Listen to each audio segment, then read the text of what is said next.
Well, class, today, everyone, we're going to be talking about imprecatory psalms. And for my poetic books people, you will have been thinking about this for the entire week, probably by the time you see this, maybe not. But hopefully, you've interacted with some other people on this already. And for anybody who's viewing this who's not in poetic books, you've probably encountered imprecatory psalms before, even if you don't know the terminology. So you might say, what's an imprecatory psalm? Well, they're the psalms that can contain difficult language, usually by David, saying things like, we're going to translate it into our vernacular. I hope that guy dies, or I hope he loses his house and he comes to ruin and things like that. So there's some harsh language in there, and we would say, well, that's pretty unchristian. So the question is whether or not Christians are allowed to pray to God these imprecatory type prayers today. Now, notice the question is not, should you take vengeance on your enemy? And the question is not, can Christians today hate their enemies? That is clearly, those answers are no, and quite obviously, but those aren't the questions. The question is, can Christians pray the type of prayers found in the imprecatory Psalms? I'm going to take a different track than many of you, in that I'm going to say yes, and some of you are going to think, what's he talking about? He must be a hateful, mean person. No, I'm not. But Dr. Christmas describes one of these, Psalm 52, Psalm 52, as a spiritual coping mechanism. I want you to keep that in mind, spiritual coping mechanism. David's not laying out his battle plans for, killing a bunch of people, and he's not saying, I really hope all their kids die and break their necks because I don't like kids. It's a spiritual coping mechanism. So in answering this specific question, you need to think. Think through this question. Can I be authentic with God about this issue? Or is such authenticity inherently bad? So can I be real with God about what I'm feeling inside? The answer is either yes or no. And if you're going to say yes, but with some qualifications, and this is one of them, then your answer is really no. With this issue, you cannot be authentic with God.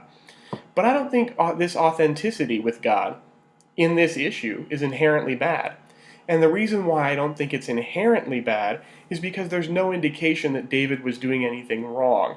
Psalm 52 is not a record of how David messed up in his prayer to God. And we're going to get back to that in a minute. There are other psalms besides this, but any of those psalms are not records of how David made mistakes. They serve a different purpose. He was authentically expressing his emotions to God. Times, places, different dispensations, any of those viewpoints don't change that.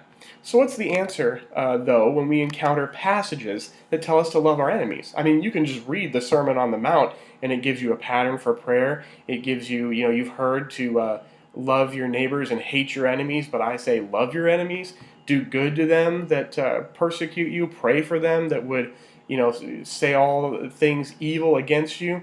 That sounds like some pretty strong stuff. And that seems to provide a counterexample to us saying that it is okay to authentically express your emotions. But I want you to focus on this distinction here and remember that we're not talking about taking vengeance. So, do we need to explain those passages away that Jesus said? Well, no, that would be terrible. We don't want to explain it away. We want to get a coherent theology of our authenticity and theology of prayer. So instead, we recognize that love doesn't mean we feel good about people all the time, does it? Especially if you have family members, you don't always feel good about them. But I don't know that, for most of us anyway, I don't know that we'd say that we've lost our disposition of love towards them. And I'm not using disposition in the way of like your countenance and your attitude. I'm using disposition in the literal sense in how you are disposed to act. My brothers and I may have had disagreements growing up, and I may have been very annoyed with them, where I didn't feel good about them being in my presence at all. But I never lost my disposition of love. If their life was in danger or something had immediately happened in that moment, I would instantly try to protect them or to care for them or whatever, because I had a disposition of love. So we wouldn't want to say exacting justice is itself incompatible with love. Or else when God punishes people, he fails to love them in so doing. And that's false. God is still in a disposition of love towards even those whom he brings justice upon. And what David is doing is he is actually calling God to justice. Not because he thinks God's not going to be just or because he thinks God is unfair. He is simply expressing his feelings. And I think this is where we have some of our 21st century mindset, that whenever we write about spiritual things, we must be super spiritual, and we lack an authenticity that David displays. He's not saying he's going to go out and do anything about it.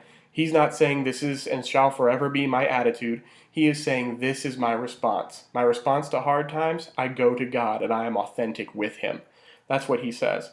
So what about praying for your enemies? Because remember, it doesn't just say to love them, it says to pray for them. And that's difficult because here in Psalm 52, this prayer isn't really for them in as much as it is against them. And I think that's what we can do as well, though. We have to remind ourselves, why are these Psalms here? They're here to show us a real and authentic relationship with God. We can express ourselves to God, and in God, we can find grace and comfort. So you go through a rough patch in your life and somebody has wronged you, it is not wrong for you to go to God and say, God, this is the way I feel. I am so angry I could just rip that person to shreds. And you know what, God? I wish you would. And that's authentic. Now, if that's your disposition throughout your life, or even after you've poured out your heart to God, that's a problem.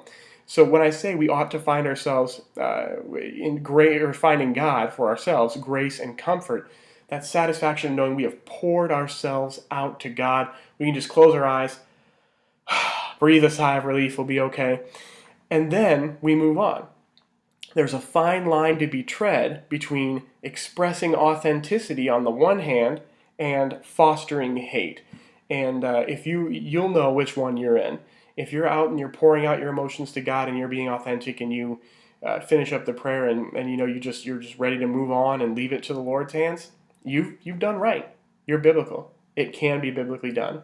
But if you are walking away from that and you say, boy, I really just hate them, and that's your disposition, then yes, you've sinned. There's no doubt about it. So the issue is, can you be authentic with God? And I think the answer is definitely yes.